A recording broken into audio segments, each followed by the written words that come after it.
Mom Isadora, and today we're going to talk about making intentions. So the ancient yogic word for an intent or a resolve was called sankalpa. And sankalpa is a very powerful concept that when you have an intention, you have to put all your resolve behind that intention and begin to use it to break through the old patterns and beliefs you have that are limiting. So if you have an intention, you have to be really clear what it is that you want. And I see a lot of people try and make intentions, but either their intentions are so long that it's confusing, or their intentions are like they're afraid to really say what they want, so it's a little wishy-washy. So you have to really get clear and precise. What is it that you want to have? And then write it down exactly. And that's your sankalpa, that's your resolve. And once you know what that is, you should write it on a piece of paper and then put it somewhere you're going to consistently see it and be reminded of it. That might be something easy like taping it to your bathroom mirror, because every time you brush your teeth you're going to see, there's my intention, and every time you look at it you're going to read it back to yourself. So for instance, I had one of my students I was working with, and he had a situation in his life that he was kind of struggling at work and in his career, and that was affecting his relationship in his family because he was feeling like he wasn't able to show up in the way that he wanted to and set an example for his daughters in the way that he wanted to. And for him, he kind of re-strategized how he was going to be doing his work, but he also made an intent and a resolve to have better self-esteem about himself. And the intent or resolve that he wrote was, I am the highest selling real estate broker in my office. So that's very specific. And when you get specific like that, it's easier for you to begin to believe in that intention, and also for all the forces in the universe around you to begin to help you achieve that goal. And I think when people have a hard time forming a very clear and straightforward intention, it's because they have a lack of self-confidence or worthiness. And that same lack of self-confidence and worthiness is going to be the thing that's going to block you from bringing that to life, to bring your intention or your resolve into actual life. So I had another woman I was working with, and I said, what is it that is your intention? And she said, well, I am happy, I am beautiful, I am fulfilled.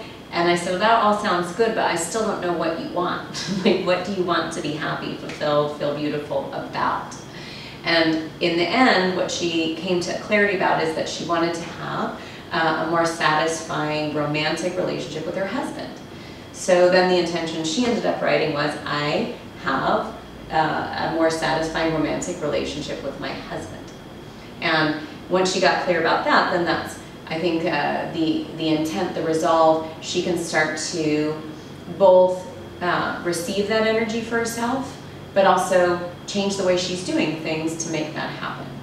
So your intent, your resolve, first thing you need to do is to get out a piece of paper and ask yourself, what is it that you really want right now? And then make sure that you get clear and notice if you start to feel unworthy or get wishy-washy about writing out that intention.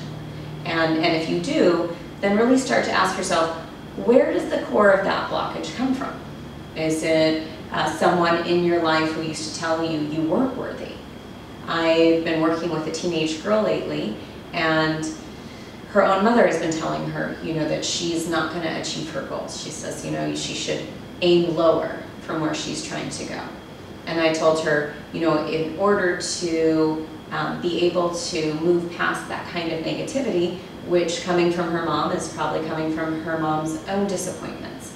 And because of her mother's disappointments, she's become bitter and angry, and she's taking that anger out by saying these words to her daughter, which is unfortunately something that happens a lot in our families, is that people's own frustrations then become the words that they kind of are like negative arrows that they spread with each other.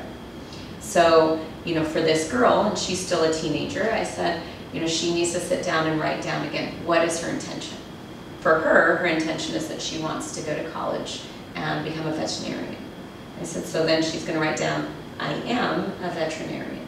And when she repeats that to herself, she can begin to feel a sense of value and self-worth, and replace the negative tapes of her mother telling her that she won't be able to accomplish that with the positive tape and positive reinforcement of repeating to herself, I am a veterinarian, that she is the goal or the thing that she's seeking. So that's the same practice for you to do this week in setting your intention, your sankalpa, and your resolve. Take out a piece of paper right now and really deeply ask yourself from the core of your being, what is it that you want in your life? And once you know what that is, write it down and hold yourself accountable to that. And like I said, tape that onto a wall or somewhere you're going to see it all the time. And every time you look at it, repeat it to yourself and really feel the essence of that in your body. And if you find places in your body that you don't feel worthy or you cringe a little bit, just breathe into that and then let it go. Without judging yourself, just notice, there's that old negative tape, or somebody told me I couldn't ever do that. And that's okay. You kind of breathe it in and then just let that go from the past, and inhale, breathing in the ability to achieve these things for yourself in your future. So that's how to set your intention for this week, and make that a practice every single day for at least a week. Read what you've written and repeat it to yourself 3 times. And notice what ways it makes you feel positive and any places that it brings up unworthiness or negativity, and letting that go. So I hope that's helpful to you, and I'll see you again next week.